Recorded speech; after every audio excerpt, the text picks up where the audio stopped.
Na naman matulog, oh. Umuulan pa. Meron po mga nagtatanong, bakit daw hindi mag-tren, mag-aeroplano, bakit hindi na lang tumigil sa isang lugar para hindi masyadong mahaba ang biyahe. Ano po? Na-try na po namin yan, na-try na namin. Ano po? Ang problema po sa tren, may stress kayo. Kasi ang daming nagnanakaw ng luggage. Ano po? Na-try ko na po yan, ako na-stress. Kasi hindi nyo katabi yung luggages ninyo, pagtigil sa istasyon, yung mga tao, dampot ng mga luggages. Ay, pagbaba nyo, wala na yung sa inyo, may dumampot ng iba. Pag nag-aeroplano naman, ang Air Portugal, ang kanilang luggage allowance ay 20 kilos lang. Ay galing tayo sa Pilipinas, 30 na tayo, ay malaking babayaran sa Air Portugal. Ano pa? Pwede namang magtitigil, diba? Tumigil tayo somewhere dito bago mag-cross border. Ay kaya lang tatagal, hahaba ang pilgrimage. Ang mangyayari naman, titingnan lang natin mga old churches. So marami pong options, pero syempre mayroong kapalit. Ano po? Okay, let us begin in the name of the Father, the Son, and the Holy Spirit. God, our loving Father, grant us the grace to hear what we ought to hear. Excuse me, to see what we ought to see, that we might do what we ought to do. In Jesus' name we pray. Amen. Mary, seat of wisdom, in the name of the Father, the Son, and the Holy Spirit. Amen. Ba't ako nagano? Lalaki pa yata ako. Lalaki pa yata ako.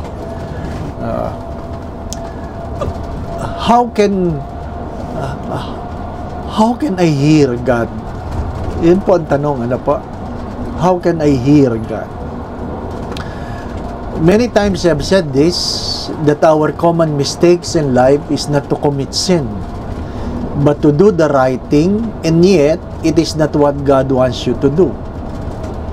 Hindi yan ang pinagagawa sa iyo ng Diyos. Sabi ni Saint Ignatius of Loyola, you might stand before God telling God, this is what I have done, and God said, yes, congratulations, but it is not what I want you to do. So yun po ang problema. How would I know what God wants me to do? The simple answer is, you listen to God. You listen to God. Ang tanong nila ay, do God speaks to me? The answer is yes. Saint John of Arc said, God is talking to everyone, but not everyone is listening. God is talking to everyone, but not everyone is listening. So, God is talking to you. Perhaps you have failed to listen. C.S. Lewis have said this, joys are the whispers of God, pains are the shouts of God. So, nagsasalita ang Diyos sa mga bagay na nakakatuwa, nagsasalita ang Diyos sa mga bagay na hindi nakakatuwa. Saint Ignatius of Loyola would coin it, in your consolation and in your desolation, God speaks. God speaks. In what way I can hear God? Four things that you need to understand. First, you need to be attentive. You need to be attentive.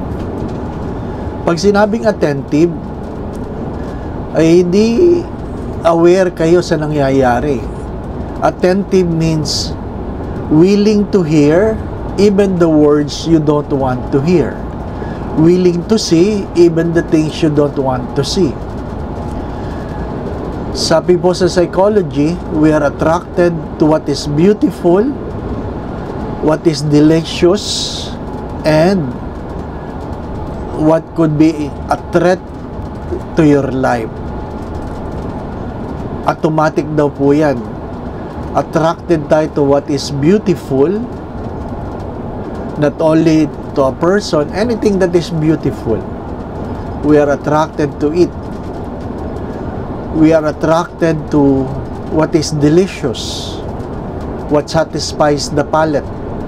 Saint Thomas of Aquinas, that's why Saint Thomas of Aquinas said this, that if you cannot tame your palate, you can never tame your soul. Ironic, kasi yun ang kanyang struggle. Sobrang taba ni Saint Thomas of Aquinas. Yung pong kanyang lamesa, may uka. Ano po? May uka yung kanyang lamesa kasi para pumasok yung kanyang tiyan. Masyado na siyang malayo sa lamesa pag kumakain. So, nilagyan ng uka. Alam niyo po ba yung uka? So, para lang siya makadikit sa lamesa. Kasi struggle niya talaga yun. By the way, if you're given a chance, you look for the book, The Defects of the Saints. The Defects of the Saints. Ang mga depekto ng mga santo. Inamin nila yung kanilang mga struggles. Yung mga may banidad, gustong maganda. Inamin ni Teresa of Avila, sabi niya, di ko alam kung may idea siya na magiging santo siya, pero sabi niya, pag gumawa kayo ng rebolto ko, dapat maganda ha. Sinabi niya, ano po? Kanya-kanyang depekto, ano po? May mga santo na hindi nakakatulog pag hindi nakakakain ng cheese. Depende. So, walang perpekto. Everybody has a defect. And God speaks to everyone. You have to be attentive. Ano ba sinasabi ng Diyos dito? Pag tayo masaya, nakakalimot tayo eh. So, pag tayo ay magandang pakiramdam, kapag tayo ay successful, pag nabot natin mga pangarap, nakakalimot tayo na may sinasabi ang Diyos, bumubulong ang Diyos. Kadalasan, nagrereklamo lang tayo sa Diyos kapag tayo may problema. Ibig sabihin, no, sabi ni C.S. Lewis, nasigawan ka na ng Diyos. Bakit ka ba nasigawan? Bakit ba may sumisigaw? Kapag merong hindi nakikinig, nagsasalita ang Diyos. You need to listen. But to listen, you have to be attentive. Attentive to the signs, attentive to the messages. I have said this many times. When you listen with your ears, with what you hear. With what you hear. You listen with your eyes, with what you see. There are things that are said by the things you see. By the things you see. And you listen with your heart by the things you feel. So, being attentive is to listen through your ears, through your eyes, through your heart. You have to be attentive. To be attentive, you have to be interested. Interested. God must be your interest. God must be your interest.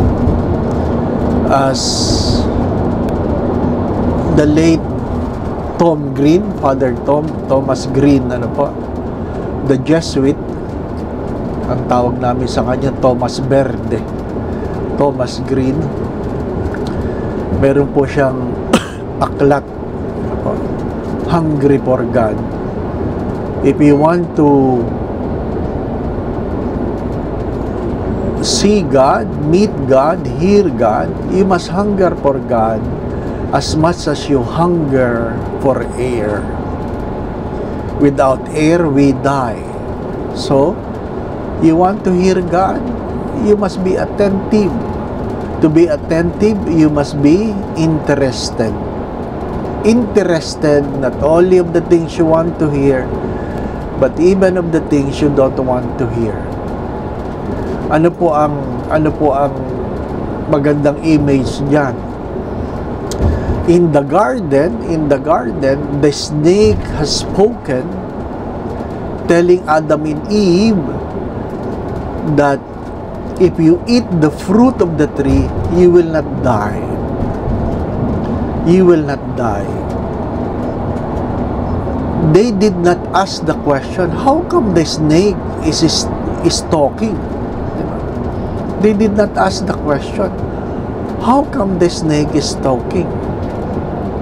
Because they are interested with the words, regardless who is the one saying it. Tayo, interesado tayo pagkamisa kung ano yung gusto nating marinig. Kahit ahas yung nagsasalita. Ano po? That's the irony. The irony is we want to hear what we want to hear. So, kahit sino nagsasalita, pinapakinggan natin. Hindi natin tinitingnan o hindi tayo nagtatanong, bakit nga kaya ahas ang nagsalita? Ano po? So, we have to be careful. When you want to hear God, you must be willing to hear even the things you don't want to hear. Sabi nga nila ang pinakamahirap daw gamutin, doktor. Hindi ko alam sabi lang naman, di ba? Yung mga doktor, di ba no? Ang pinakamahirap daw gamutin, doktor. Ano po? Pag sinabihan daw ng yung doktor, magpa-opera ka. Ha? Sagot daw ng doktor, katawan ko ito. Di ba? Mahirap talagang gamutin ng doktor. So, we have to listen. We have to listen. Second, we keep our intelligence. We keep our intelligence. In what we hear, you always check whether it is intelligent or not. Is it according to the truth? Is it according to the truth? Kasi pagkamisan, pag gusto lang natin yung ating naririnig, hindi natin tinatanong, totoo kaya ito? Totoo kaya ito? Even Mary asked the question, how can this be? It's part of listening. How can this be? You must ask. You must compare. You must check it with intelligence. Intelligence means truth. Truth. Ano po? I have said this before, that truth is not about facts. Truth is about a person. Jesus said, I am the way, the truth, and the life. Ang basehan po ng ating truth ay hindi po yung kung ano ang sinasabi lang ng siyensya, hindi lang kung ano ang sinasabi ng ibang tao. Ang basehan natin ng truth, ano po ba sinasabi ng Diyos through the scripture? Ano sinasabi, di ba? Mananabi ako mananabi ako. Bakit ba naniniwala yung iba na si Kibuloy ang Diyos? Ano po? Hindi na nila naisip yung katotohanan. Ano? Ngayon, nagtatago ang Diyos, si Kibuloy, di po ba? Ano? Siyang may-ari ng buong mundo. Mahirap yung ganon.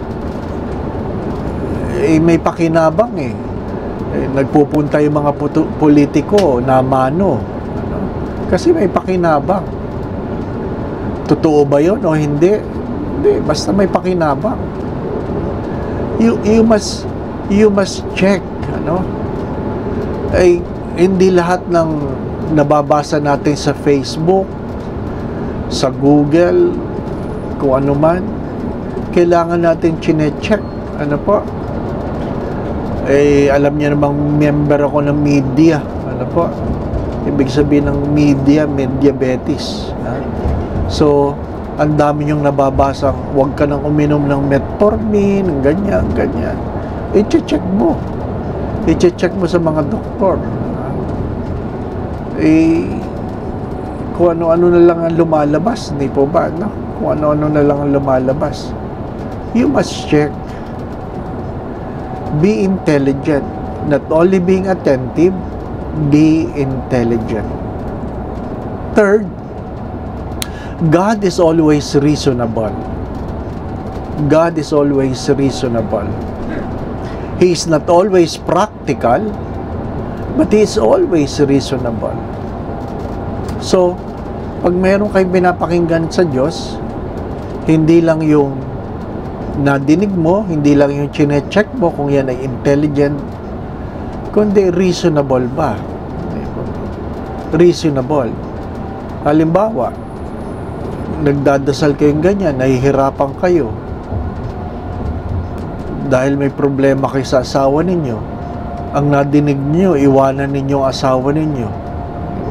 Reasonable ba yun? Hindi yun reasonable. Hindi yun reasonable.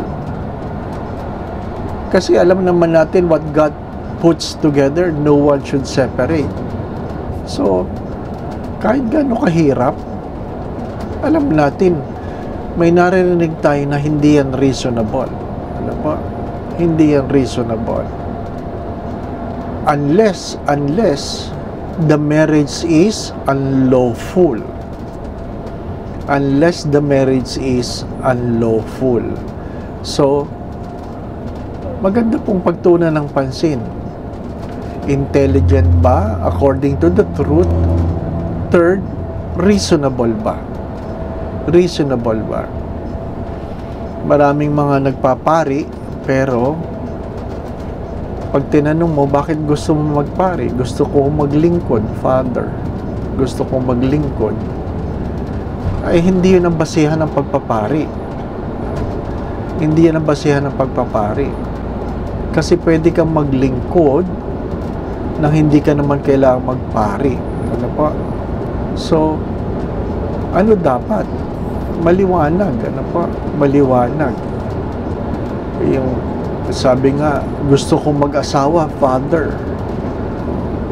It might be an intelligent word, but is it reasonable? Tinatanong mo, bakit gusto mo mag-asawa? Ay kasi, Father, nalulungkot na ako. Ano sagot ko dyan? Totoy, huwag ka mag-aasawa. Ha? At least ngayon, ikaw pa lang ang malungkot. Baka pag nag-asawa ka, dalawa kayong malungkot. Di po ba? No? That is not reasonable. There are things that are beautiful, but they are not reasonable. They are not reasonable. And fourth, ito yung pinakamahirap. Being responsible. Being responsible. Can you be responsible? Nadinig mo, chinek mo kung intelligent, chinek mo kung reasonable. But when you act on it, can you be responsible? Can you be responsible with your actions? Why many of us are afraid to act on the words of God? Because we don't want to be responsible. We don't want to be responsible. We always look for somebody to blame if we fail. Common human response po yan. Ano pa? When we fail, we try to look for somebody to blame. Ay, hindi pwede. Ano po? Hindi pwede. Discernment is never about right and wrong. It's always about right. But taking actions is always a responsible act. A responsible act. Maybe in the coming days, if given a chance, the three qualities of a good discernment, of a good vocation is there must be a purity of intentions, capacity to become, and capacity to remain. Purity of intentions. Bakit ka mag-aasawa? Bakit ka lilipat ng trabaho? Bakit ka magpapari, magmamadre? Dapat maliwanag yung intention. Hindi yung mayroong tinatakasan. Ano pa? Mayroon kami mga seminarista na pagdating na second year, kailangan nilang lumabas o palabasin. Kasi hindi sila makapag-concentrate. Bakit hindi sila makapag-concentrate? Ay kasi meron lang pala silang tinatakasan. Ano? Running away from. Running away from. You can never have peace in your life by not being obedient to God, by not being responsible. So there must be a purity of intention. Second, capacity to become. Ano po? Kaya mo ba? Kaya mo bang mag-asawa? Kaya mo bang ang katabi mo naghihilik? Kaya mo bang mag-alaga ng anak? Kaya mo bang maglinis ng bahay? Kaya mo bang tumayo sa sarili mong paa? Ang daming tanong. Hindi yung nag-asawa ka, uwi ka sa nanay mo, sa tatay mo. You have to ask yourself, kaya ko ba ito? Kaya ko ba ito? You have to understand, you must know your SWOT, your strength, your weaknesses, your opportunities and threats. Hindi lang yung gusto ko. Pwedeng malinis ang intention, pero hindi kaya ng tuhod. Ano po? Hindi kaya ng tuhod. The purity of intentions, capacity to become, and most of all, capacity to remain. Manatili. Manatili. Ano po? Kung ikaw ay mag-aasawa, kaya mo ba yan na habang buhay na yan ang kasama mo? Ano po? Hanggang kamatayan. Kung magpapari ka, hanggang kamatayan. Hindi yung nakaaway mo lang yung obispo, labas ka na kagad sa pagkapari. Nailagay ka lang sa mahirap na assignment, labas na kagad sa pagkapari. May nakaaway ka lang pari, labas ka agad. Hindi pwede yan. Ano pa? Sabi ko nga, you must be responsible with your words. Again, you want to hear God, be attentive, be intelligent, be responsible, be accountable. Be accountable. Parents must teach their children to be accountable. To be accountable. Hindi lang yung responsible yung mga anak. Dapat accountable sila sa kanilang mga desisyon, sa kanilang mga mali. Accountable sila. Sa bahay ho yan nagsisimula. Ano po? Hindi po yan nagsisimula sa school. Hindi yan nagsisimula sa school.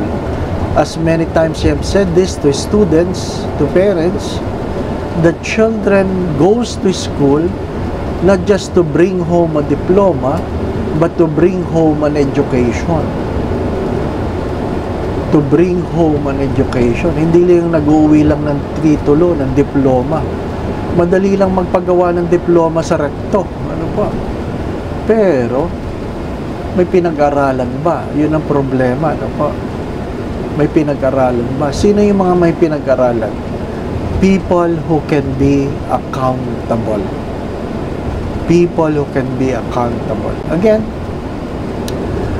do not commit the mistakes of doing right and yet it is not what God wants you to do. So listen. How to listen? You listen with your ears, with your eyes, with your heart. To listen, to be able to hear God, you must be attentive. To be attentive, you must be interested with God, about God. Interested, attentive, intelligent, responsible, and accountable. Ano po? Accountable. Hindi natin kagad maalaala yan, ano po? But if you ask the Holy Spirit to remind you, then God will always remind you of that. Ano po? Muli po si Father Dave, sa ating maiksing paglalakbay. Pwede na matulog. Ano po?